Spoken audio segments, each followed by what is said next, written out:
Seamus, you idiot. Dumbledore died. He's not immortal. Get over it. Avada Kedavra. Okay, today isn't going to be one of those preposterous theories where I try to persuade you that Dumbledore somehow survived the killing curse and then lived on throughout the duration of the Deathly Hallows. No. I'm merely going to explain to you that Dumbledore worked out a secret to immortality, and it's actually been right in front of us this entire time. Hello there, how you doing? As you'll know, Voldemort was obsessed about being immortal in life. Dumbledore, on the other hand though, didn't want to live forever. Like, considering some of the things he said, I genuinely think he had a death wish. You must be the one to kill me, Severus. Do not pity the dead, Harry. Pity the living. However, despite Voldemort's obsession with immortality in life, which actually made no sense to me because the afterlife is a thing in the Harry Potter universe, he didn't achieve it because Harry killed him. The only immortal thing in Harry Potter is forks, since phoenixes are immortal. To quote Pottermore, they are faithful magical birds which burst into flame when their bodies begin to fail to be reborn from the ashes. And Fawkes further proves himself to be immortal in the Order of the Phoenix when he literally swallows a killing curse and survives. Fawkes swooped down in front of Dumbledore, opened his beak wide and swallowed the jet of green light whole. He burst into flame and fell on the floor, small, wrinkled and flightless. But a bit later in the page he comes back to life and it says, and the baby phoenix Fawkes croaking feebly on the floor. But other than being Fawkes, the only other mentioned methods of immortality are owning the Philosopher's Stone or creating Horcruxes. But no, this isn't a theory saying that Dumbledore turned Fawkes into a Horcrux. That theory's been done and has actually been completely shot down by J.K. Rowling. So no, he wouldn't have achieved immortality through Horcruxes because we know he didn't use dark magic. You flatter me, said Dumbledore calmly. Voldemort had powers I will never have. Only because you're too, well, noble to use them, said McGonagall. The way he could have achieved immortality was through creating an Animagus. I think a lot of you probably see where this is going. If Dumbledore was to create an Animagus, his Animagus would be a phoenix. And since phoenixes are immortal, Dumbledore would therefore be immortal. Right? Well, no, there are still a few unanswered questions. But first, I need to get something off my chest that's been bothering me for years. Why are there so few registered Animagi?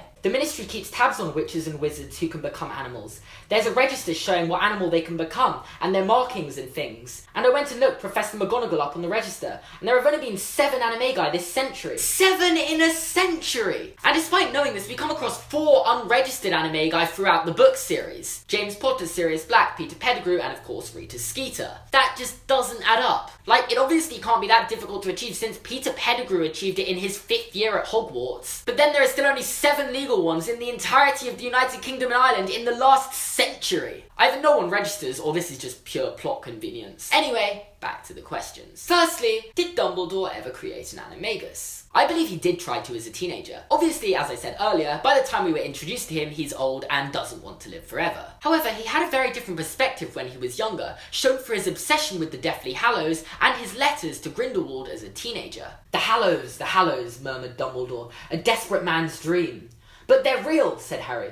Real and dangerous, and a lure for fools, said Dumbledore. And I was such a fool, but you know, don't you? I have no secrets from you anymore, you know? What do I know?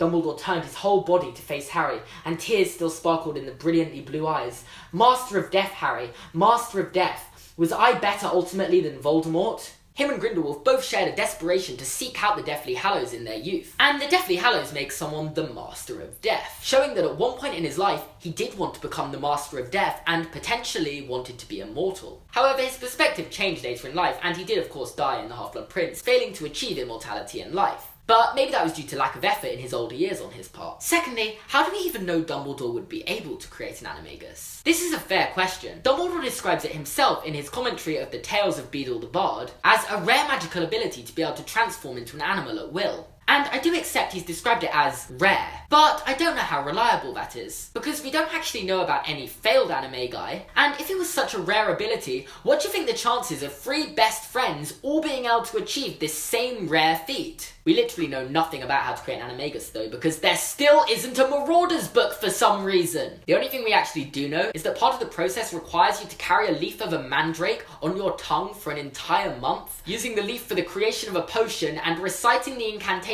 Amato, Animo, Animato, Animagus on a daily basis. And that is all we know. But to return to the question at hand, yes, I do believe Dumbledore would have had the ability to turn himself into an Animagus. He's an extremely powerful wizard, but he might have explained why he didn't, again in his commentary of the Tales of Beedle the Bard. Animagi make up a small fraction of the wizarding population. Achieving perfect spontaneous human-to-animal transformation requires much study and practice, and many witches and wizards consider that their time might be better employed in other ways. I'm just saying, they wouldn't be thinking that if they knew that being an Animagus could get you out of Azkaban and get you onto the Hogwarts grounds. Next question. Would Dumbledore's Animagus even be a Phoenix? I think yes, definitely. Every character who has a Patronus and an Animagus has the same Animagus and Patronus form. Professor McGonagall's Animagus was a cat,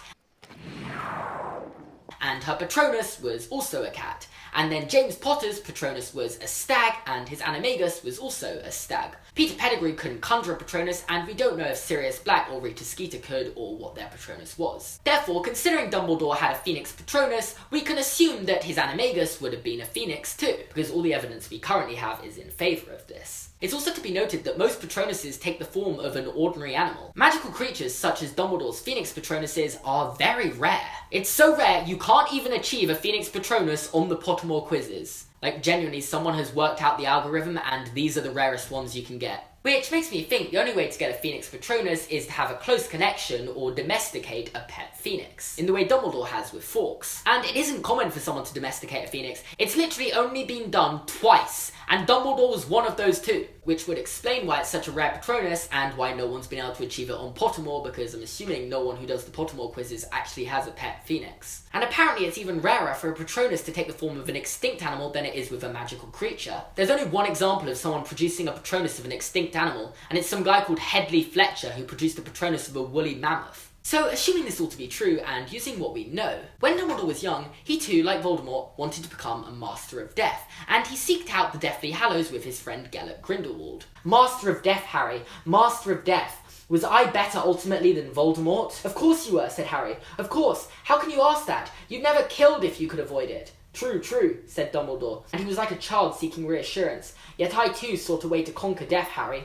Not the way he did, said Harry. But in the meantime, he was also domesticating a pet Phoenix. And this explains why, because he wanted to create a Phoenix Patronus, which he succeeded in. And that in turn would give him the ability to produce a Phoenix Animagus, which would lead to immortality. We don't know if he was successful in creating this Animagus or not, but regardless of that fact, there was a huge falling out between him and Grindelwald after Ariana's death, and I believe his obsession with being the Master of Death passed away with Ariana. And if he did successfully create an Animagus for himself, he probably refused to use it after this. And finally, if we were to assume that Dumbledore actually took the time out to create an Animagus, and was successful in creating this Animagus, would having a Phoenix Animagus make him immortal? And here's the thing. Yeah, it would make him immortal. In the same way that the Philosopher's Stone made Nicholas Flamel immortal, and in the same way that Voldemort was made immortal by his Horcruxes. They're all methods of achieving immortality, but none of them are foolproof, since all these characters die. The Philosopher's Stone is flawed because despite the fact it can create the elixir of life which expands the drinker's lifespan, it will inevitably come under threat one day as someone greedy, like Voldemort, will try to steal it. Horcruxes are flawed because, well, they could be destroyed, and that's basically the entire plot of the last two Harry Potter books. And once they're destroyed, it makes the creator mortal again. And having a Phoenix Animagus is also flawed, because despite the fact you can turn into a phoenix whenever you're about to die of illness or old age, and burst into flames and be reborn in the ashes, it doesn't keep you from accidental death, like the Killing Curse, for example. And this is of course considering you don't turn into a phoenix like a second before the curse hits you, meaning that having a Phoenix Animagus wouldn't save you if you got hit by the Killing Curse in your human form. So technically Dumbledore did find a way of being immortal. But whether he created a Phoenix Animagus or not, he didn't want to be immortal, and when he died, he greeted death like an old friend. And that means there are now 3 methods of immortality come up by J.K. Rowling in the Harry Potter universe. So my question for you is, which of these 3 methods of immortality would you use? I personally would go for the Philosopher's Stone. Leave your thoughts down in the comment section below, and if you enjoyed this video, leave a like. Also, do you like the Hufflepuff cushion? Great story behind that coming in Saturday's video, so make sure to click subscribe so you'll be notified when that comes out. Also, go follow me on Twitter, Instagram and Snapchat. I've just released this poll on Twitter, and I need you all to weigh in your answers. Other than that, I'll see you guys next time.